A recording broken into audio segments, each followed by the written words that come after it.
Well, hey everyone. Gosh, I didn't realize I had popped on here. I was just opening up the dishwasher.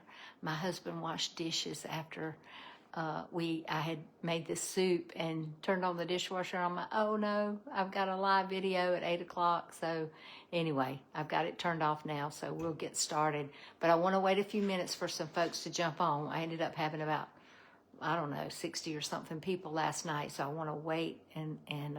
So here comes a person. So let's just see how some folks jump on, because I know sometimes they have to get notified or they have to get here. But anyway, I want to encourage you tonight. I'm a little bit, I won't say confused. I won't say frustrated. That's not the word. I'm just a little bit unclear about exactly what I want to talk about tonight. And the reason is I had so many questions and comments about what I talked about last night in relation to Alzheimer's that I feel like I need to clarify some things. Hey, Alexis, good to see you, darling. Yeah. Alexis was in has been in several of my challenges and had a lot of great success. So I love seeing her jump on here. Hey, Rhonda, good to see you too. Okay, so somebody asked in the questions last night, what time in Australia would this be broadcast? And when I looked it up, I saw 12 p.m. Australian time. So that's all I know. That's all I know. Okay, so I do know it's a big different time zone for sure. And usually, but I'm surprised that it's in the daytime. Usually when I'm on calls with people, from Australia, they are up in the middle of the night when I'm on a call. But anyway, okay, but so to kick off while I'm waiting on some folks to come in, I wanted to show you what I made for dinner. So if you didn't see me earlier, I'm going to pull this back. So I made a white chicken chili, all right? And it's not something, I probably made this twice in my lifetime. But I had some chicken that I had taken out of the freezer because I wanted to have something to cook when I got home from work today. I didn't get home till about 6 o'clock. But here's the soup I made. So I'm just going to dip it up so you can take a look at it. But I will be posting this recipe in my email. So if you get my email, you'll get it. But there you go. That's what it looks like. And my husband just ate some. And I said, well, how did you like it? He said, it was very good. And when he says that, then it's going to go in my recipe book. All right. So just wanted you to know, I've already had mine. And what you can do to really dress it up is dollop a little sour cream and then a little cilantro on the top, or parsley, or whatever you think you want to do to make it look a little better. Okay. The other thing I did tonight that I did a demo on, I want to show it to you now that it's done, is I put some chicken fingers. I had just cut them, and I put them in a bowl, and I tossed them in coconut aminos and salt and pepper and smoked paprika. And I'm going to tell you, they cooked for 8 minutes on the air fryer at 400, and they are delicious. You see that smoked paprika on there? They really are good. So that's gonna be lunch tomorrow, or maybe the soup, I'm not sure which. Don't you just love it when you have leftovers? Yeah, it does look good, Pamela, and it was good. It was very, very good. Okay, so, and one more thing I gotta show you, because there may be some folks that were not here last night. I have to show you my amaryllises, and they are even more blooms tonight. So I'm not showing you this to impress you, but to impress upon you that you can do this too. And do you know why I know that? Because all I did was I put this one, I just bought it and brought it home. Yeah, I bought it at Lowe's and brought it home. And it's going to have at least 4 blooms here, and then it's got one more that's coming up, so it'll bloom too. All right, but this one, I just cut off the dead roots. I put some dirt in that bowl. I put it down in there, and look at it. Aren't they beautiful? Yeah, and you've seen them before, Alexis, so there you go. And then this one, these over here are getting ready to really show out. So I just have to share that because it's so much a part of who I am, is flowers and celebrating God's goodness. You know, I just love to share it. Okay. All right. So since I said from the beginning, especially for you that are just coming on, I've been a little bit, I don't want to say the word, I'm not confused, I'm not frustrated, I'm inquiring to myself based on all of the questions and that I've been asked, what do I really want to talk about tonight? So I'm thinking, because it's such an important concept to understand, I think I'm going to bring the little cell back out, all right? Because for some of you, it was the first time you've heard it. So if this is the first time, last night was the first time you heard about insulin resistance and how it works, if you'll just put in the comment first time, because that'll help me to kind of know. And even tonight, this may be your first time. So I want to talk about this first. And the reason is because this is such a global part of your health, all right? And I'm about to explain why. And I think if you can begin to grasp this, it will help you in your choices of what you're putting in your mouth, okay? Because if you really understand what excessive carbs and sugar does to your body, and not just your gut, it's not just adding on fat, it's not just your heart, it's every cell of your body is affected by this insulin resistance. So that may be a term that you have not heard before. And the reason is most everybody, when they talk about insulin or glucose, they're talking about diabetes and they're talking about elevated blood sugar. But there's more to it than that. There's a next step or next few steps that really is where the problem lies, okay? So that's what I want to talk about tonight. So I'm going to start from the top. I'm going to go through it again because, listen, I have a doctorate in health and wellness. I study this stuff all the time. And every time I hear a scientist or a researcher or somebody talk about this, I listen because I want to really understand it. All right, so let's start with, I'm going to start with this tonight. So you have your pancreas. It's kind of shaped about like that in here. And if you have a healthy pancreas, then what your pancreas does is it secretes insulin. And for some people that are eating a lot of carbs, it's working overtime. It's producing a lot of insulin. For people that are type 1 diabetics, their body does not make any insulin. That's why they have to take insulin. They would die if they don't take insulin, especially if they're eating carbs, okay? I've had type 1 diabetics come off of their pumps because they managed to keep their carbs down low and they lost a lot of weight and they were able to feel better, you know. But that's not everyone, okay? Those are kind of outliers, all right? So this little green thing is a cell, all right? And these cells are all over your body. If I touch right here, my hair has cells, my nose has cells, my eyes have different cells, my tongue has different kinds of cells, my throat, the lining of my gut has cells, my endothelium, my skin has cells. They die and dry off. That's what flaky skin is. I have cells on the bottom of my feet, on my toes, on my finger. I have cells everywhere. This is a cell. And every cell has a wall, a cell wall, all right? That's what holds in what is inside the cell. And inside the cell is a mitochondria, all right? And it's kind of in the shape of like a little almond, I guess you'd say, something like that. And that's where the energy is produced for the cell to live, all right? And so what happens when you eat any food, all right, any food, and it's different for different people, but when you eat food, your body, your gut is going to release, it's going to pull the nutrients from it, all right?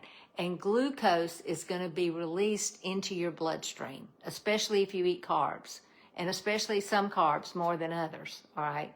So like bread and sugar and high fructose corn syrup. It's just going to elevate your blood sugar up. So that glucose that's floating in your bloodstream is going to be elevated. All right. And that glucose is your energy. All right. And we need it. All right. But it has to get inside the cell. If it's just floating in your bloodstream, it's not usable. All right. So when you have high glucose, if they check your glucose, they do a finger stick, and it's 200 or 300 or 400, it's in your blood. Excuse me. Excuse me. But it is not in the cell. The same thing is similar in insulin. Insulin is released by the pancreas and it's floating in your blood, but if it is not attaching to the cell through receptors, and those receptors just sit just like this on the cell wall, and they're there, they're like, oh, where's the insulin? And insulin's coming along. Okay, yeah, it attaches, and the insulin sticks to the cell wall. It opens up the cell and allows the glucose to go in. Okay, that's a simplified version. But here's what happens. If you have been eating carbs for years, and it's different for everybody. It can be 2 years, it can be 6 years, it can be 10 years. Some people don't get insulin resistant for 10 or 12, 15 years, and there are reasons for that, okay?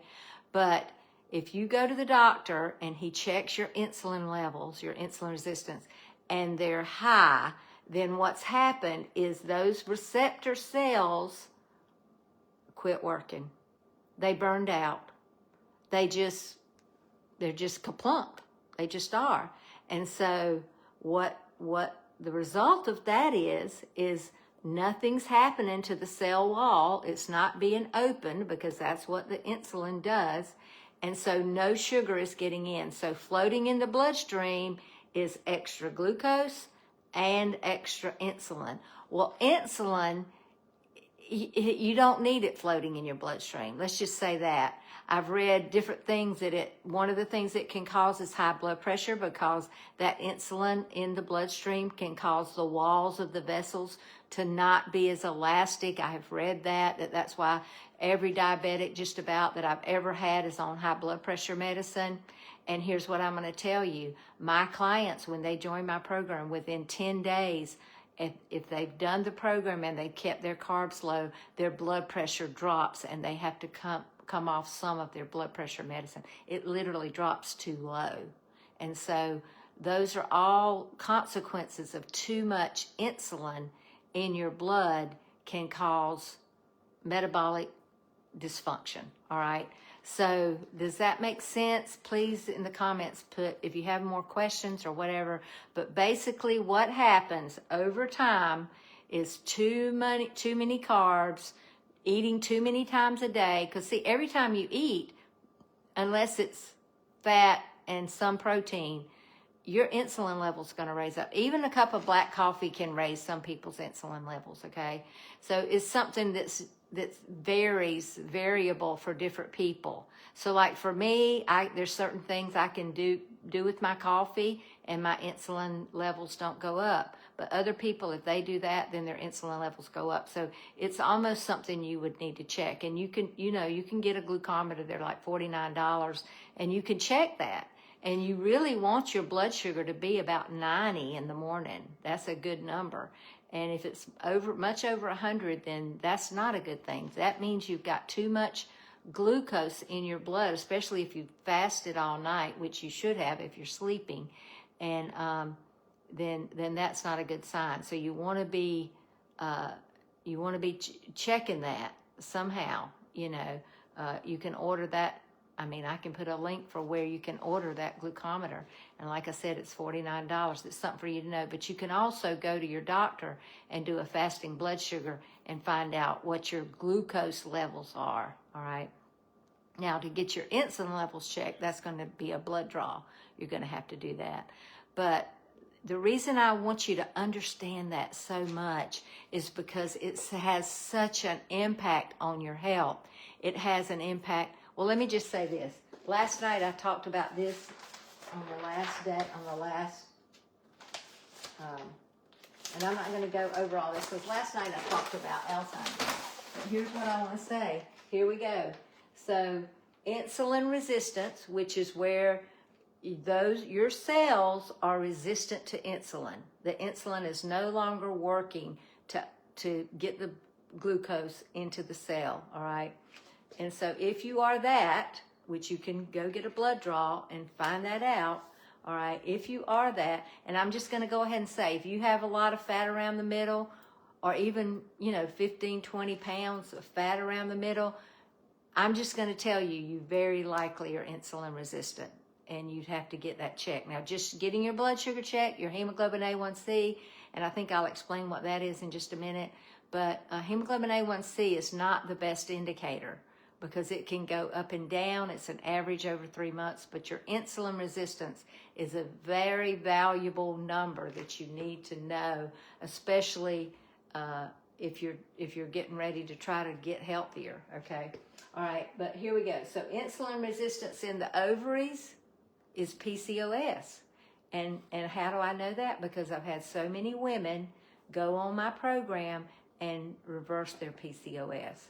So it's definitely reversible. Insulin resistant in the brain is Alzheimer's. That's why they call it type 3 diabetes or diabetes type 3. All right. Insulin resistance in the eyes is blindness, all kind of eye disease, ophthalmic diseases. So just know that. Insulin resistance in the nerves to the brain, to your feet is restless legs. It's neuropathy. It's lack of circulation, and those are things, if you get it early enough, can be reversed. I've seen it done, and I would love to help you do that, okay? All right, insulin resistance in the heart is cardiovascular disease, and that is, plaque that is formed inside. So this is the artery inside the wall of the artery from, cholesterol and other things. So you want to know about that. Hey, here's Amaryllis again. Good to see you. And Pearl and Mary and Steve and Wilma and Rhonda. Let's see who else we got on here. Thank you all for joining me. Sheila. Yeah. Wilma, good to see you. Okay. All right. So let me see. All right, let me get back over here. Okay, so I said I was going to talk about hemoglobin A1C. So most doctors check that every time you go, or at least once a year. What that is, okay, in your blood, floating along, are these red blood cells, okay? And what happens is that there's sugar in your blood, and I'm going to call it glucose, but it's sugar, all right, in your blood. It will bind to some red blood cells, and that's called glycation. If you can kind of imagine it like a lollipop, you've got the Tootsie Roll part, and then you've got the sugar on the outside. That's what a glycated a glycated blood molecule looks like, all right? And when they check your hemoglobin A1C, they're measuring the amount of those, and it's an average over the last 3 months. That's why they won't do that test, but every 3 months. So if you're eating a lot of sugar, a lot of carbs, and your body, you have that glucose in your blood, and if you're insulin resistant, because remember, insulin is what gets the glucose out of your blood. But if your insulin is just floating in the blood and it's not attaching to the cell and doing its job, then your glucose level is going to be elevated as well as your insulin levels. So that's what hemoglobin A1C is, and that's why it needs to be a certain level for you to be healthy. So I just wanted to clarify that for you. Okay, so I want to share something with you, because, I think this is important to learn. I work as a physical therapist 2, sometimes 3 days a week. And even today, I had a woman in her 80s, and she's, if you looked at her, she looks extremely healthy. I think she weighs 120 pounds. She's very thin, okay? And she's like, I'm feeling weaker. I feel weak. I feel, and I'm like, well, of course you are, because you're losing your muscle. as we age, especially after 60, we start losing 2 to 3% of our muscle every year, unless you're building muscle. So, so you said, what does it help the hemoglobin A1C range? We'll go over that. I'll go over that. Probably not tonight because that's another whole discussion. But I can comment on that after this is over. Okay. And but what I see in the clinic is women, especially, because that's who I help. I mean, I treat men in the clinic, but in my 90-day program, I help women that are wanting to lose weight, that are wanting to get stronger, that are worried about these 3 things. All right, so here they are. The 3 fatal F's for females over 50 or over 55. All right, so I marked through that and I put the 5 fatal F's. So here we go. Number 1 is fatigue. That's the first one that comes on. They're like, I'm so tired. Well, part of that is because they're insulin resistant. You know, they've gained this fat around the middle and they're insulin resistant.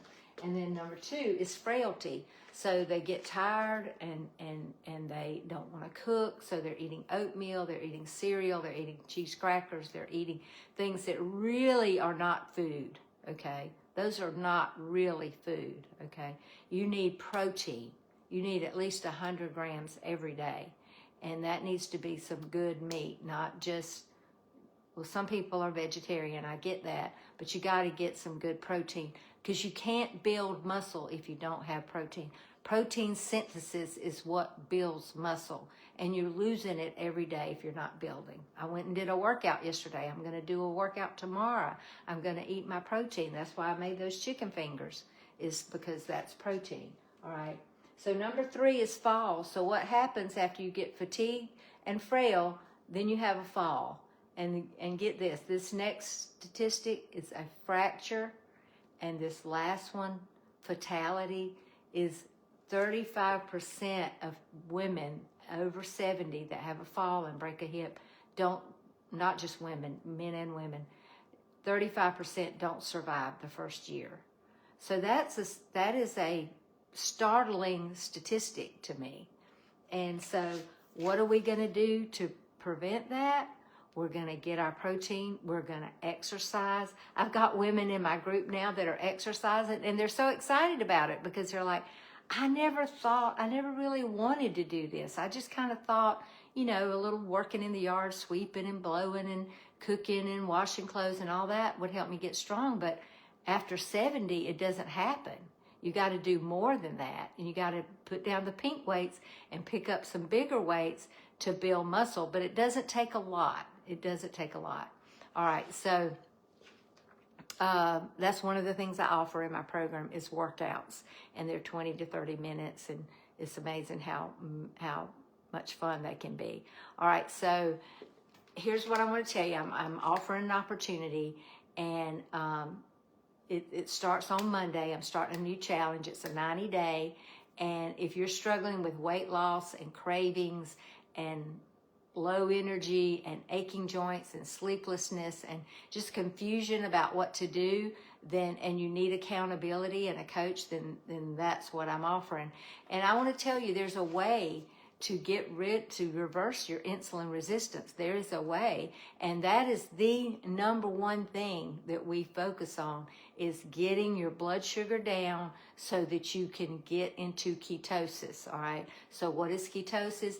Ketosis is when your body is in a state that it uses ketones. It makes ketones because you've lowered your carbs enough that your body makes ketones, which is a type of fuel. Just like it makes glucose, it can make ketones, all right?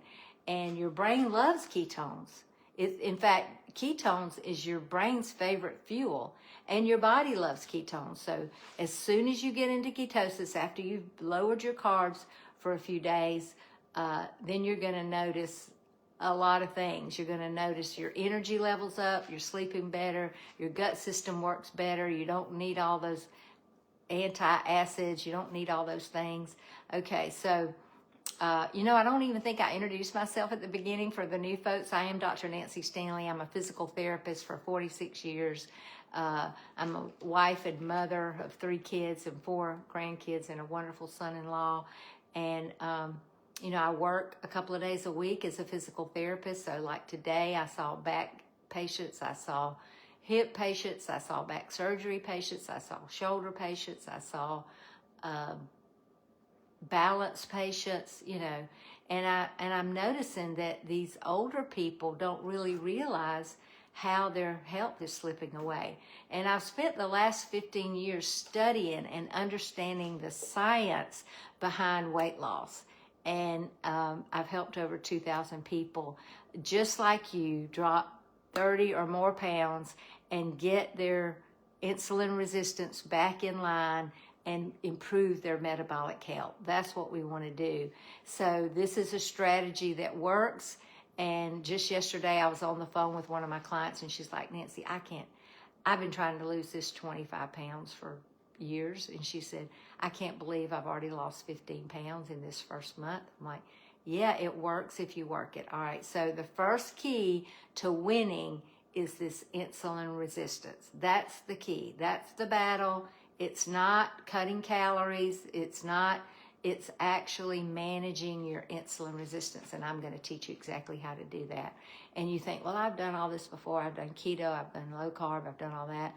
Well, then you obviously didn't do it right because it didn't work for you, because it always works if you do it right. But you got to have a system.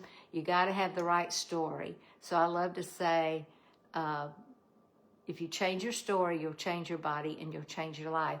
So I'm really here as a guide because there are some landmines along the way.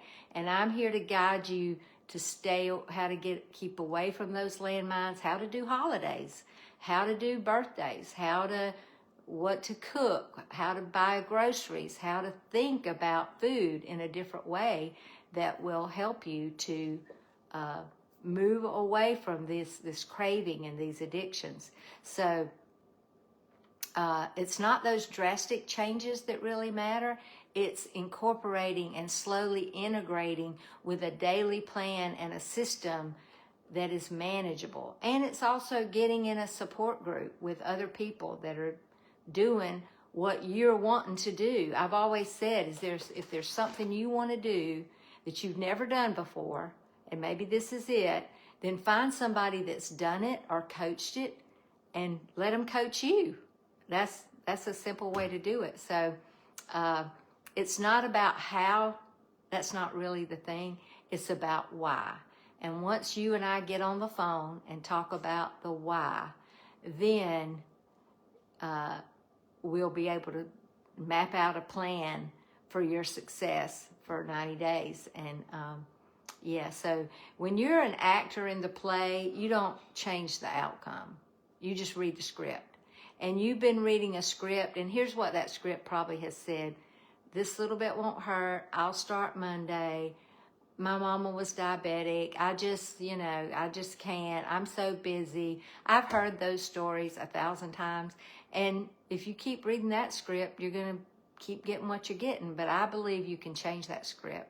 And that's what we do in the first couple of weeks of the program. So it starts on the 8th. If you're interested, I need you to message me and we'll get on a phone call. And I am going to do another training probably Thursday night, not tomorrow night, but Thursday night. And then on Friday, I'll open up the doors to this next challenge.